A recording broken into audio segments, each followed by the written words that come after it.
할렐루야. 감사드립니다. 이제 영내 마지막 날, 이제 마지막 시간이 되었습니다. 우리 몸은 조금 피곤하지만 우리 부산교회 성도님들과 함께 말씀을 나누고 또 사랑의 교제를 나눌 수 있어서 참 즐거웠습니다. 특별히 오늘 이 시간에는 멀리 우리 거제교회 성도님들까지 이렇게 와주셔서 이제 오랜만에 뵙고 그래서 참 반가웠는데 그 중에 딱 한 분 걸리는 분이 좀 계셨거든요. 우리 임성열 목사님이 이렇게 와주셨는데 저에게 힘을 주러 오시는 것인지 아니면은 나는 거제교회 이제 영은회 다 끝내고 왔는데 너는 안 끝났구나 이렇게 놀리러 오신 것인지 제가 조금 이제 마음이 그랬었는데 아까 찬송을 부르시면서 이제 목청껏 마치 독창을 부르시는 것처럼 불러주시는 것을 보고 이제 응원하러 와주셨구나라는 생각이 들었습니다. 감사합니다. 제가 사실 신학 동기입니다. 3년 동안 신학을 같이 공부해서 이제 편하게 이제 말씀을 드렸습니다. 감사드립니다. 주님께 감사드립니다. 예수 그리스도 이름으로 하나님 말씀 증거하겠습니다. 오늘 저녁 시간에는 우리 에베소서 1장 3절부터 6절까지의 말씀을 함께 나누시겠습니다. 신약성경 309쪽 에베소서 1장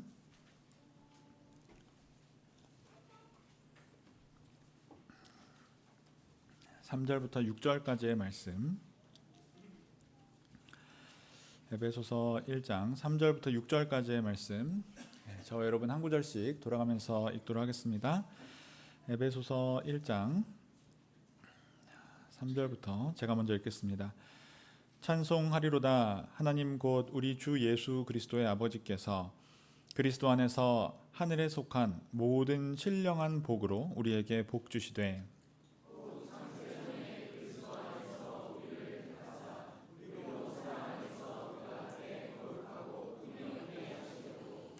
그 기쁘신 뜻대로 우리를 예정하사 예수 그리스도로 말미암아 자기의 아들들이 되게 하셨으니 이는 그의 사랑하시는 자 안에서 우리에게 거저 주시는 바 그의 은혜의 영광을 찬미하게 하려는 것이라. 아멘. 오늘 이 시간에는 당신과 나에게 복 주시는 하나님이라는 제목으로 우리 말씀을 함께 나누도록 하겠습니다.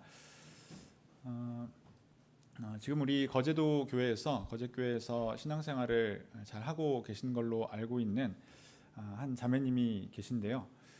제가 예전에 거제 영은회를 가서 이제 이분에 대한 이제 간증을 듣고 정말 하나님께서 한 영혼을 구원하시기 위해서 많은 일들을 하시는구나라는 것을 생각을 했습니다. 그리고 제가 알기로 우리 부산교회에도 이제 오셔서 이제 간증을 하신 걸로 알고 있습니다. 얼마 전에 예전에 제가 부산에 와서 아주 유용한 표현 하나를 배웠는데 아랫개라는 표현이거든요. 아랫개. 그러니까 이게 정확히 어느 시점인지는 모르지만 과거에 이제 어떤 순간을 표현할 때 이제 아랫개라고 하더라고요. 그래서 우리 거제교회에 계신 그 최모 자매님께서 아랫개 거제교회 우리 부산교회에 오셔서 간증을 하신 걸로 제가 알고 있습니다. 이 영상을 통해서도 제가 그분께서 이제 간증하시는 내용을 이제 전체를 보고 이제 이런 일이 있었구나라고 이렇게 알 수 있게 되었는데요. 그 가운데 이제 기억에 인상이 깊이 남아 있는 그런 내용들이 있습니다. 이분이 원래 이제 하나님을 안 믿는 분이셨잖아요. 그런데 아주 어린 나이에 이제 어머니를 여의고 장례식을 치르는데 어른들이 와서 이제 아이인 이 분에게 오셔서 이렇게 이야기를 하셨습니다. 그때 이 아이에게 너희 엄마는 하늘나라에 가셨다 이렇게 이야기를 해주셨대요. 그래서 이분이 그 이야기를 듣고 막연히 하늘나라라는 곳이 있구나, 내가 그곳에 가면은 엄마를 다시 만날 수 있겠구나 이렇게 이제 생각을 했다라고 합니다. 그래서 나도 이제 거기 가야지 정도 생각을 하고 아직까지 이제 교회를 다니거나 이제 그런 상황은 아니었습니다. 그런데 이제 뭐 인생의 여러 가지 이제 과정을 거쳐서 이제 결혼도 하고 뭐 아이도 낳고 그러면서 정말 이제 굴곡진 인생을 사셨더라고요. 근데 결혼을 하고 나서 또 어떤 일이 있었는가 말씀하시는 걸 들어보니까 이분이 이제 결혼을 하고 아이를 낳고 집에서 주무시는데 어느 날 새벽 5시에 갑자기 문득 깨어서 생각이 들기를 내가 마트에 가서 비누를 좀 사와야겠다라는 강한 생각이 이제 드셨대요. 뜬금없지 않습니까? 그래서 그 새벽에 일어나서 이제 비누를 사러 가야지. 그래서 또 아이들을 다 깨워서 아이들을 데리고 이제 옆에 있는 동네에 있는 마트에 가서 비누를 사가지고 뭐 아이들에게 간식도 사주고 그래서 돌아와 봤더니 어떤 일이 있었냐면은 막 그 새벽에 사람들이 막 어느 집 앞에 웅성웅성 모여 있는데 어떤 일인가 봤더니 큰 차가 집 안으로 돌진을 해서 집 안으로 차가 들어가 버린 겁니다. 집이 이제 난리가 나버린 거예요. 막 이제 뭐 세간이 다 망가지고 뭐 물건이 문제가 아니라 집에 있으면 난리가 나지 않았겠습니까? 그래서 아니 무슨 집에 저런 일이 있을까 하고 가서 보니까 자기 집이었지 않습니까? 그래서 내가 그때 거기서 자고 있었다라고 한다면은 아무것도 모르고 아이들과 함께 이제 다 죽을 수도 있었겠구나라는 뭐 그런 일도 이제 있었다라고 하고요. 또 나중에는 이제 지금 살고 계시는 이제 거제도로 이사를 가서 살게 되셨는데 이제 거제도에 큰 배를 만드는 회사들이 있지 않습니까? 그 가운데 한 회사에 들어가서 큰 배에서 이렇게 뭐 용접을 하기 위해서 이제 뭐 녹을 벗기는 뭐 이런 이제 힘든 일을 하셨는데 막 그 배가 수십 미터 되는 그런 배이지 않았습니까? 그 위에서 작업을 하다가 이제 점심 시간이 되어서 다른 사람들은 다 식사하러 가고 혼자서 급히 내려오는 길에 이제 휘청하면서 그곳에서 높은 곳에서 떨어진 거예요. 근데 떨어지는데 순간 어딘가에서 큰 바람이 휙 불면서 원래는 이제 머리로부터 이렇게 쿵 떨어져야 되는데 바람이 휙 불면서 자기를 이렇게 똑바로 앉혀서 앉은 마치 바닥에 앉는 것처럼 사뿐히 이렇게 탁 떨어져서 크게 다치지 않았다. 뭐 이런 간증을 또 하시더라고요. 그래서 이런 경험을 통해서 나중에 이제 막 무슨 하나님의 교회도 가시고 뭐 신천지도 뭐 가시고 뭐 절에도 가시고 막 이랬다가 결국은 우리 참예수교회로 오셔서 내가 참예수교회는 절대 안 떠난다. 내가 평생 참예수교회에서 하나님을 믿겠다라고 이야기하시면서 오래전부터 내가 이 교회에 오기 전부터 하나님께서 나를 구원하시기 위해서 이렇게 지켜주셨다라는 이야기를 하시는 것을 제가 들었습니다. 그러면서 그분이 이야기를 하시면서 신기하죠? 신기하죠? 이렇게 하면서 말씀을 하시더라고요. 그러니까 본인이 생각할 때도 하나님의 은혜가 너무 신기한 거예요. 이런 일들을까지 나에게 해주시는구나 라는 것이 너무 신기하게 느끼시는구나 라는 게 제가 이렇게 전해졌습니다. 오늘 저녁의 설교 제목이 당신과 나에게 복을 주시는 하나님인데 이 복은 어떤 복일까요? 하나님께서 우리에게 복을 주시지 않습니까? 근데 이 복은 어떤 복일까요? 하나님께서 주시는 복은 시시한 복이 아닙니다. 뭐 작은 복이 아니에요. 3절 말씀을 보시면 이 복을 뭐라고 표현을 하고 계시냐면 하늘에 속한 모든 신령한 복으로 우리에게 복 주시되. 그래서 하나님께서 복을 주시는데 그냥 뭐 조금 주시겠다 정도가 아니라 이 복이 어떤 복이냐? 하늘에 속한 모든 신령한 복으로 우리에게 복을 주신다라는 것입니다. 이것은 어마어마한 표현이지 않습니까? 굉장히 강조되어 있는 표현이죠. 그래서 이 복의 정체가 뭐냐, 이 복이 어떤 것이냐, 그 내용을 쭉 보시면은 이것은 뒤에 내용을 쭉 보시면 자세하게 설명을 하고 있지만은 13절의 말씀을 보시면 이것이 너희의 구원이다라는 것을 알 수 있습니다. 바로 이 복의 정체가 우리의 구원이라는 거예요. 그래서 하나님께서 우리에게 주시는 그 가장 큰 복, 하늘의 모든 신령한 복으로 복 주시는 그 복, 모든 복의 궁극적인 복에 해당하는 이 복의 정체가 무엇이냐면은 바로 우리의 구원이라는 것입니다. 그래서 하나님께서 이 구원이라는 복을 우리에게 주신다라는 거예요. 세상 사람들은 복이라고 하면은 복 받았다, 복 많이 받아라 이렇게 이야기를 하면은 흔히 생각할 때 뭐 세상에서 부자가 되고 잘 되고 장수하고 건강하고 자식을 많이 낳고 뭐 이런 것을 생각을 하지 않습니까? 그런데 세상에서 부자로 오래오래 건강하게 자식 낳고 잘 살다가 죽어서 지옥에 가버리면은 그것을 복이라고 할 수 없습니다. 참 그 인생이 복되다라고 말할 수가 없는 것이겠죠. 그래서 사람이 받을 수 있는 가장 큰 복은, 가장 귀한 복은 다른 것이 아니라 하나님 나라에 들어가는 복이라는 것을 알 수 있습니다. 이것이 사람에게 가장 귀한 복이라는 거예요. 그래서 하나님께서 여러분과 저를, 우리를 구원하시려고 미리 계획을 세우시고 예정하시고 그 일을 지금도 하고 계시다는 것입니다. 그래서 하나님의 이 구원의 시작에는 하나님의 예정이 있습니다. 우리 11절 말씀을 보시겠습니다. 11절 말씀, 에베소서 1장 11절 말씀, 11절 말씀 제가 읽겠습니다. 모든 일을 그 마음의 원대로 역사하시는 자의 뜻을 따라 우리가 예정을 입어 그 안에서 기업이 되었으니. 그래서 하나님께서 우리를 구원하시기로 예정하셨다라고 말씀을 하십니다. 예정하셨다. 예정이라는 것은 미리 정하다라는 뜻이죠. 이 말은 이제 세상에서도 흔히 사용하는 표현이기도 합니다. 예정이라는 말을 우리가 씁니다. 그래서 우리가 친구와 전화를 하면서 어디야? 언제 와? 이렇게 이야기를 하면은 내비게이션을 보니까 밥 먹을 때쯤 도착할 예정이라고 하네. 1시간 뒤쯤 도착할 예정이야. 이렇게 이야기를 하지 않습니까? 제가 아까도 우리 거제교회 목사님과 통화를 하면서 언제쯤 오세요? 그랬더니 식사 시간이 몇 시냐고 물어보시더라고요. 그래서 5시 반에 식사한다고 그랬어요. 그랬더니 딱 그때쯤 도착할 예정이야. 이렇게 말씀을 하시더라고요. 근데 정말 그 시간에 이제 딱 오셨습니다. 식사를 하셨죠. 그리고 또 우리 날씨를 이야기할 때도 내일 날씨가 어떻대? 그러면은 내일 비가 올 예정이래. 이런 식으로 우리가 예정이라는 말을 쓰지 않습니까?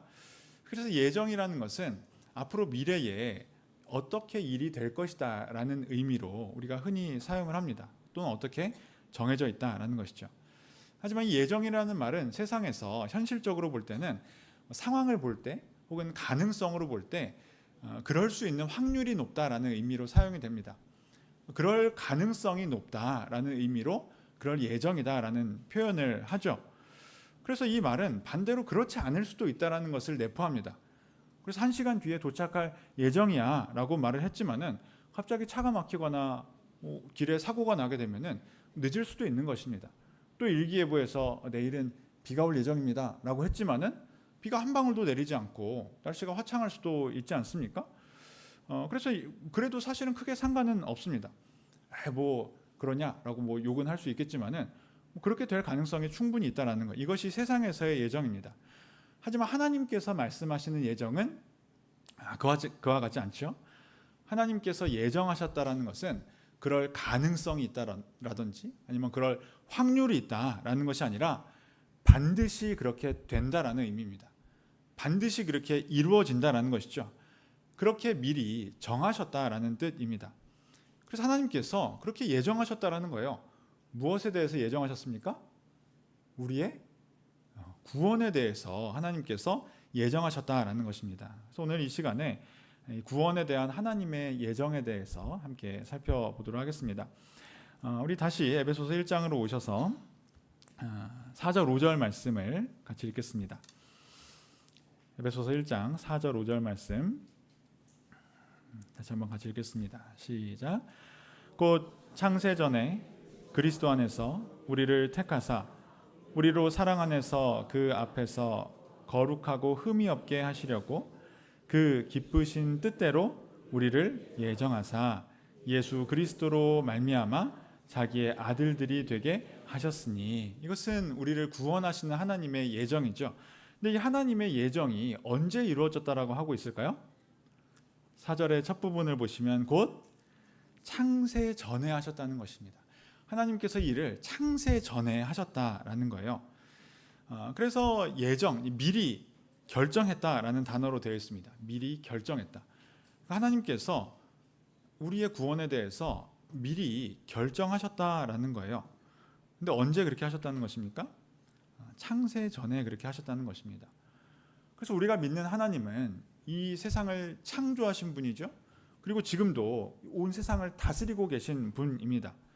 그래서 하나님께서 태초에 하나님이 천지를 창조하시니라 라고 성경의 맨 앞부분에 선언하고 있지 않습니까?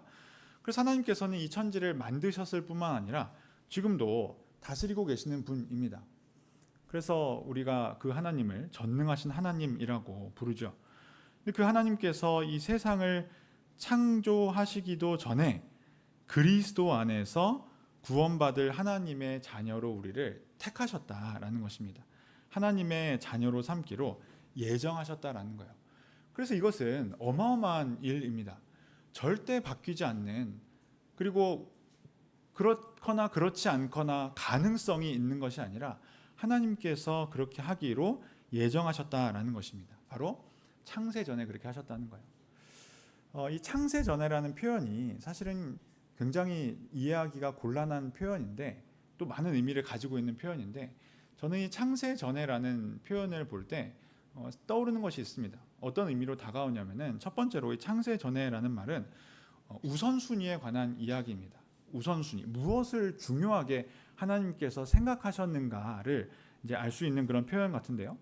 하나님께서 다른 일을 하시기 전에 우리를 구원하시기로 예정하셨다라는 것입니다. 그러니까 하나님에게 있어서 이 일이 창조보다 중요했다는 거예요. 여러분, 이 세상이 중요하지 않습니까?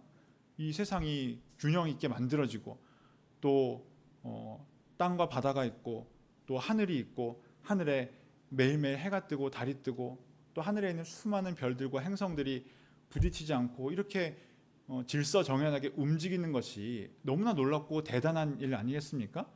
그런데 그 일도 중요하지만은 그 일에 앞서서 하나님께서 더 중요하게 생각하신 일이 바로 하나님의 자녀들을 구원하시기로 한 일이었다는 것입니다. 그래서 우리에게는 우리는 우선순위에 있어서 때로는 혼돈하지 않습니까? 하나님을 예배하는 것과 또는 안식일을 지키는 것과 또는 영은회에 참석하는 것과 내가 세상에서 일을 하는 것, 혹은 내 친구를 만나는 것, 또는 내가 하고 싶은 일을 하는 것들 사이에서 우선순위를 헷갈릴 때가 많습니다. 그래서 오늘 성경 공부가 있는데 친구가 만나자고 하네.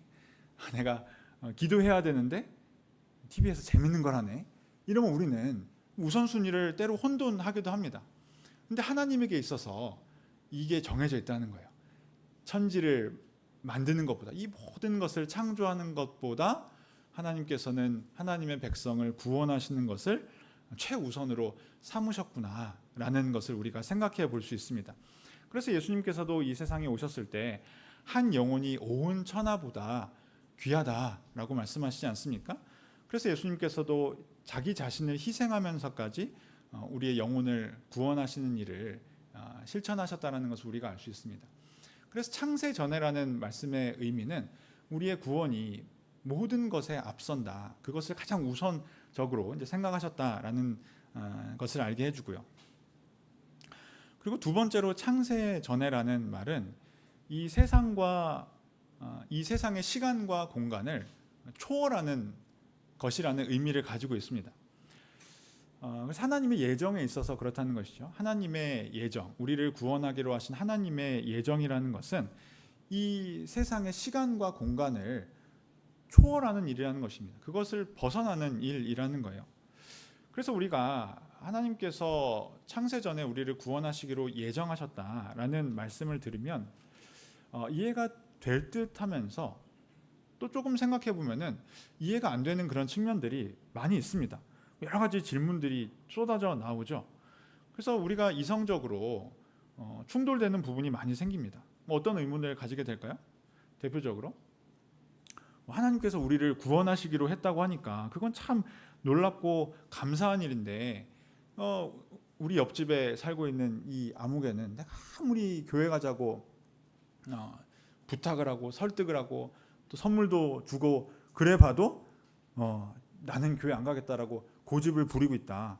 그럼 그 사람은 하나님께서 선택하지 않은 사람인가? 라는 생각을 하게 되지 않습니까? 그렇다고 한다면은 그 사람이 하나님을 안 믿고 교회를 안 오는 것이 하나님이 선택을 안 해서 그런 것인지, 아니면은 그 사람이 고집을 부리는 것인지, 하나님이 선택을 하지 않아서라고 한다면은 그것이 하나님의 잘못인지, 그 사람이 고집을 부려서 그러는 것인지 또 혼란스러울 수 있죠. 또 하나님께서 구원받기로 하나님의 자녀들을 예정하셨다라고 한다면은 그럼 우리가 굳이 애써서 전도할 필요가 있는가?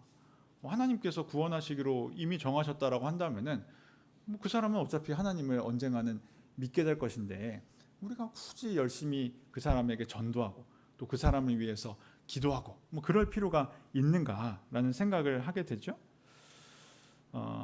여러 가지 문제가 발생할 수 있습니다. 그래서 하나님께서 다 정하셨다라고 한다면은 내 선택은 아무 의미가 없는 것인가? 사람은 하나님이 미리 정하신 대로 움직이는 그런 로봇과 같은 존재인가? 이런 질문을 하게 된다는 것입니다. 하나님께서 어디까지 예정을 하셨을까? 이것이 우리의 생각 속에서는 충돌할 수 있다는 것입니다. 제가 여기에 있는 물을 마실까요? 안 마실까요? 하나님께서 제가 지금 이 순간에 이 물을 마실 거라고 예정해 놓으셨을까요? 아니면은 마시려고 하다가 내려놓으려고 했는데 이렇게 한 모금 딱 마시고 내려놓는 걸로 예정하셨을까요? 이거 하나님께서 정하신 것을 제가 한 걸까요? 이것이 아리송하다는 것입니다. 그러니까 우리가 이것을 생각할 때 이해가 안 되는 일이 너무나 많다라는 거예요. 또 하나님의 예정을 생각할 때 사실 더 큰 문제는 사람들이 불만을 품을 수 있다는 것입니다. 하나님의 예정이 있다라고 할 때 이것이 어떤 사람들에게는 불공정한 것으로 느껴질 수 있다라는 것입니다. 세상에도 이런 일이 있지 않습니까? 우리 교회의 한 청년도 아주 성실하고 총명하고 이제 유능한 청년입니다. 능력을 갖춘 이제 분인데 이분이 사립학교에 정교사로 이제 그 시험을 보게 되었어요. 사립학교 정교사로 들어가기 위해서 이제 서류를 내고 그곳에서 이제 그 절차를 거치게 되었습니다. 그래서 많은 사람들이 지원을 했고 그 가운데 이제 1차, 2차 이런 과정을 거치면서 또 많은 사람들이 탈락을 하고 최종 면접까지 이 청년이 올라갔어요. 그런데 알고 보니까 이미 학교에서 뽑기로 한 사람이 결정돼 있었던 겁니다. 내정이 돼 있었던 것이죠. 그러니까 어떤 사람을 뽑기로 이미 예정을 해놓고 시험을 보니까 이 청년은 아무리 열심히 하느냐가 사실은 의미 없는 일이 된 것이죠. 이렇게 생각할 때 이게 얼마나 억울하고 또 불의한 일입니까? 나도 아주 열심히 했는데 나는 예정된 합격자의 들러리밖에 안 되는 사람이었나? 라는 이런 생각이 들 수 있지 않습니까? 그래서 우리가 이런 것들을 생각할 때 예정이 되어 있다는 것을 생각할 때 어떤 사람들은 이해가 되지 않고 또 어떤 사람들은 이것이 불공정하다라고 느낄 수 있다는 것입니다. 그래서 하나님께서 우리의 구원을 미리 정하셨다라는 이 말씀을 우리가 들을 때 이것이 이성적으로 잘 이해가 되지 않거나 또는 심지어 하나님께서 불공평하신 것이 아닌가라는 의문을 가질 수 있다는 거예요. 그런데 이런 문제들은 창세 전에라는 이 표현이 이 세상의 시간과 공간을 초월한다는 점에서 이제 발생하는 문제입니다. 우리가 시간과 공간을 초월하는 하나님의 예정을 우리가 지금 살고 있는 이 시간과 공간 안에서 이해를 하고 설명하려다 보니까 이런 어떤 이해할 수 없는 일들이 이제 생긴다는 것이죠. 그래서 창세 전에라는 이 표현은 하나님께서 이 세상의 시간과 공간을 창조하시기 전의 이야기입니다. 태초에 하나님이 천지를 창조하시니라라고 하지 않습니까? 태초라는 것은 시간의 시작이죠. 그리고 천지를 창조하셨다라는 것은 공간의 시작이지 않습니까? 요즘에는 이 두 가지를 분리된 것이 아니라 시공간이라는 하나의 개념으로 이제 설명을 하죠. 그래서 사람은 태어날 때부터 이 시간과 공간 안에서 태어나고 평생을 살아가기 때문에 이것을 초월한다는 것이 어떤 것인지 본래 이해할 수 없습니다. 원래 이해가 안 되는 게 정상이라는 거예요. 그래서 여러분 한번 곰곰이 생각을 해보실 때 시간도 없고 공간도 없다라는 게 어떤 의미인지 이해가 되십니까? 시간이라는 것도 없고 공간이라는 것도 없다. 아무것도 없는 것은 아니죠. 왜냐하면 아무것도 없는 것 자체가 이제 공간이 있는 것이니까. 그래서 우리 생각으로는 사실 시간도 없고 공간도 없다라는 것은 이해할 수 없는 것입니다. 성경은 창세 전에 우리를 구원하기로 예정하셨다라고 표현했을 때 이것은 이 시공간 안에 살고 있는 우리에게 이제 우리의 말로 우리가 사용하는 언어로 설명해 주신 것이기 때문에 사실은 우리의 이성으로는 이해되지 않는 것이 당연합니다. 설명의 한계가 있다라는 거예요. 그래서 이 우리 말의 한계와 그리고 또 우리 이성의 한계, 우리가 생각할 수 있는 이 이성의 한계가 있다라는 것을 우리가 인정해야 됩니다. 이것은 마치 태어나서 한 번도 보지 못한 사람에게 본다는 게 무언가를 설명하는 것과 같은 것입니다. 태어날 때부터 보지 못한 사람에게 본다는 것이 무엇인가를 설명할 수 있을까요? 이게 보는 거야 라고 설명하는 것이 불가능하잖아요. 마치 이제 그와 같다라는 것입니다. 그래서 하나님의 예정도 말로 설명을 해준다고 하더라도 우리가 분명히 이해할 수는 없다는 것입니다. 하지만 이해할 수 없다고 해서 불가능한 것은 아니죠. 그러니까 우리가 이해하지 못한다고 해서 이것은 불가능한 것이다, 말이 안 되는 것이다, 하나님이 창세 전에 예정하신다는 것은 이거는 이제 이치에 맞지 않다라고 생각하는 것은 이제 아니라는 것입니다. 왜냐하면 하나님의 예정은 사람의 이성과 이해를 이제 초월하는 것이기 때문이죠. 그래서 성경을 보시면은 이런 하나님의 예정하심에 대해서 굳이 설명을 하지 않습니다. 이 한계가 있다는 것을 그냥 인정을 하고 받아들입니다. 우리 로마서 말씀을 보시면, 로마서 성경 공부를 마치셨다라고 제가 들었는데 로마서 9장의 말씀을 보시면요, 로마서 9장의 말씀을 보시면은 에서와 야곱의 이야기가 나오죠.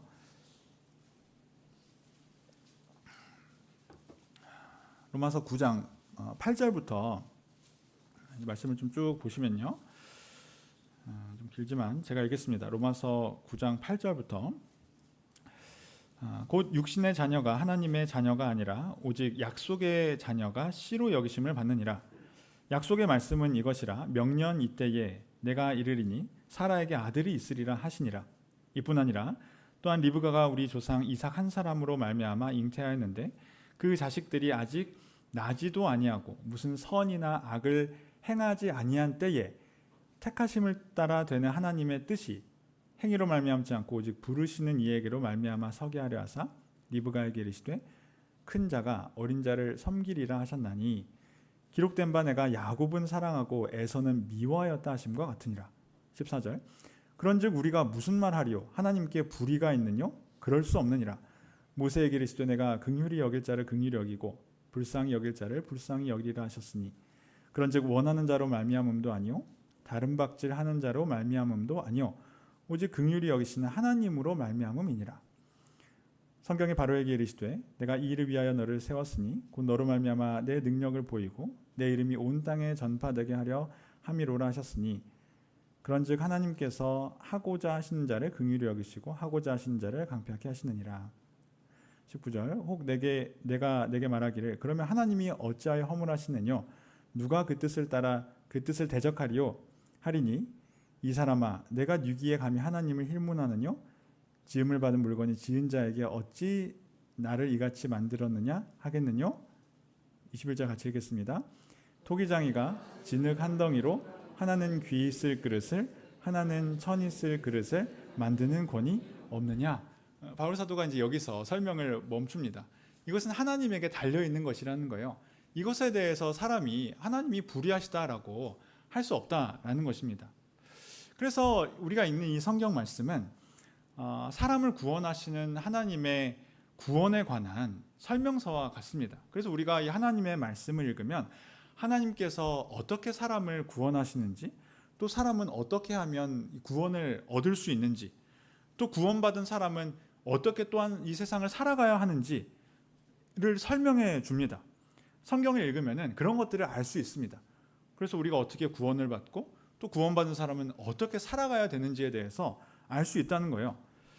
이것은 세상은 알 수 없는 비밀이지만은, 비밀을 알게 되는 것이지만은, 또한 우리가 궁금해하는 모든 궁금증을 성경이 설명해 주지는 않습니다. 성경은 우리의 호기심을 채워주는 그런 책은 아니죠. 그래서 우리가 궁금해하는 세상의 모든 어떤 비밀한 것들을 다 풀어서 설명해 주지는 않습니다. 하지만 분명한 것은 무엇이냐면은 우리가 이런 성경을 읽을 때 속이 시원해지지는 않더라도 우리의 구원을 설명하는 데에는 부족함이 없다라는 것입니다. 그래서 우리가 성경을 통해서 우리의 구원에 대해서 부족함 없이 알 수 있습니다. 그것을 성경이 한다라는 것이죠. 이것은 마치 무엇과 같냐면은 우리가 스마트폰에 설명서를 이렇게 읽을 때 스마트폰에 설명서가 있지 않습니까? 설명서를 읽어보면은 어떻게 하면 이 스마트폰을 잘 사용할 수 있는지, 이 스마트폰의 기능이 무엇인지 이런 것들을 알 수 있습니다. 왜냐하면 그게 목적이기 때문이에요. 그것을 설명하기 위한 책이 이제 사용 설명서이기 때문입니다. 하지만 설명서를 아무리 본다라고 해서 이 핸드폰 안에 작동하는 원리, 반도체가 뭐 어떻게 작동이 되어서 이렇게 핸드폰이 작동을 하게 되고 또 그 속에 있는 배터리는 어떤 원리로 전기를 만들어내는 것이고 또 그리고 액정의 화면이 어떻게 하면 표시가 되고 내가 여기를 탁 누르면은 거기가 반응을 하고 이런 것들에 대해서는 사실은 설명해 주지 않습니다. 설명서를 아무리 읽어도 뭐 어떤 그런 것에 대한 우리의 호기심을 채워주지는 않는다라는 거예요. 왜냐하면 그게 설명서의 목적이 아니기 때문입니다. 설명서는 이것을 잘 사용할 수 있게 해주는 그런 목적으로 써 있기 때문이죠. 그래서 우리가 성경 하나님의 말씀을 읽으면은 우리가 어떻게 구원받을 수 있는지에 대해서 알 수 있습니다. 또 구원받은 사람이 어떻게 하면 잘 살 수 있는지에 대해서 설명을 해줍니다. 그리고 이 구원의 시작에 하나님의 예정이 있었다라고 이제 말씀을 해줍니다. 이 부분은 그냥 우리가 그렇구나, 그렇게 되는 것이구나라고 이제 받아들여야 되는 부분이라는 거예요. 그래서 다시 에베소서 1장으로 돌아오셔서 4절의 말씀을 다시 보시면 곧 창세전에 그리스도 안에서 우리를 택하사 우리로 사랑 안에서 그 앞에 거룩하고 흠이 없게 하시려고. 그러니까 창세전에 하나님께서 우리를 이렇게 하시기 위해서 택하셨다라는 것입니다. 그리고 5절에 그 기쁘신 뜻대로 우리를 예정하사 예수 그리스도로 말미암아 자기 아들들이 되게 하셨다라는 것입니다. 그의 뜻을 따라서 우리를 하나님의 아들 자녀들이 이제 되게 하셨다라는 것입니다. 그리고 이후에 이 일을 이루시기 위해서 이제 예수님께서 모든 일들을 하셨죠. 육신을 입고 때가 차게 되었을 때 이 땅에 오시고 또 예정하신 대로 기약대로 십자가에 달려서 죽으시는 일을 하시고 그리고 그것을 믿고 세례를 받는 사람을 하나님의 자녀로 거듭나게 하시고 그리고 하나님의 자녀들을 이 땅에서 온전하게 하셔서 영원히 사는 하나님의 나라로 데려가신다라고 이제 성경에서 설명을 해주고 있습니다. 그래서 이것은 믿는 자들에게는 정말 놀라운 일입니다. 감사한 일이죠. 변하지 않는 하나님의 큰 은혜입니다. 이 세상에서 다른 것과 비교할 수 없는 하나님께서 우리에게 주신 복이라는 거예요. 그래서 하나님께서 우리를 구원하시기로 예정하셨고 우리를 부르셔서 지금도 우리의 삶을 인도하시면서 우리를 영생으로 이제 이끄신다라는 것을 우리가 성경을 통해 알 수 있고 또 우리의 주변에 있는 수많은 간증들을 통해서 정말 하나님께서 그렇게 역사하신다라는 것을 보고 듣고 체험할 수 있게 되는 것입니다. 여러분 우리가 다양한 과정을 거쳐서 이 자리까지 왔습니다. 오늘 안식일 오전에 오셨던 구도자분도 계시고 또 뭐 이제 새신자도 오시고 저는 어떤 분인지 잘 모르겠지만은 어떤 과정을 통해서 오신 분인지 모르겠지만은 초대를 받아서 오신 분도 계실 것이고 또 부탁에 못 이겨서 한 번 오신 분도 계실 것이고 또는 진리를 찾다가 정말 기다린 듯이 오신 분도 계실지 모르겠습니다. 또 심지어 여기 앉아 있는 우리 성도들 가운데서도 어떤 분이 모태신앙인지 또 어떤 분이 결혼해서 배우자를 따라 오신 분인지 아니면 진리를 찾아서 오신 분인지 알 수 없습니다. 다양한 과정을 통해서 다양한 계기와 또 삶의 과정을 통해서 이 자리에 왔다는 것이죠. 하지만 분명한 것은 하나님께서 우리를 이 자리로 불러서 구원하시기로 예정하셨다는 것입니다. 우리의 구원에 하나님의 예정이 있다라는 것이죠. 하나님께서 우리를 구원하시기로 미리 정하셨다는 것입니다.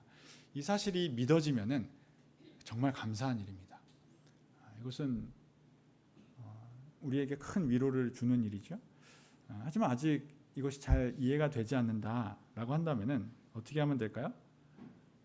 우리가 말씀을 공부하면서 앞으로 설교도 듣고 또 성경 공부도 하시면서 말씀을 통해서 깨달으면 됩니다. 그래서 이것이 그러한지 아닌지 깨닫는 우리가 될 수 있기를 바랍니다. 하나님께서 우리를 이 세상에서 모든 것보다 가장 복된 길로 인도해 주십니다. 하나님께서 우리에게 가장 큰 복, 가장 신령한 복, 하늘에 속한 모든 복을 우리에게 주신다라고 약속하셨습니다. 이것을 믿는 성도라면은 이 세상에서 더 이상 다른 것에 욕심을 내면서 살지 않았으면 좋겠습니다. 이 세상 사람들이 말하는 어떤 복들, 사람들이 복이라고 말하지만 사실은 정말 하찮은 것들, 영원하지 않은 것들, 하나님께서 우리에게 영원한 복을 주셨는데 그런 복들을 욕심내면서 살아가지 않는 그런 저희가 되었으면 좋겠습니다. 그리고 하나님께서 우리를 예정하셨다라고 한다는 것은 이것은 변하지 않는 것이다.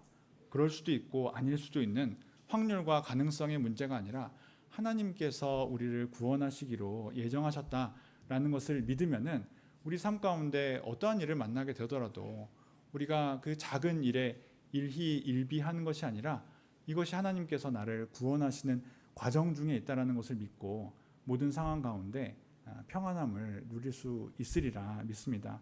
그래서 원하옵기는 하나님께서 우리에게 궁극적인 복, 무엇과도 바꿀 수 없는 가장 큰 복을 주셨다라는 믿음을 가지고 또한 지금도 우리의 삶을 인도하신다라는 믿음을 가지고 하나님의 인도함을 따라 살아갈 수 있는 저희가 되었으면 좋겠습니다.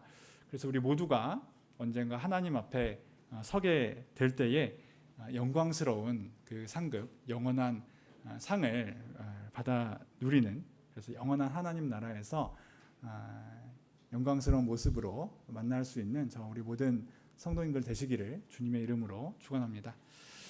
잠시 묵도하심으로 말씀 마치겠습니다.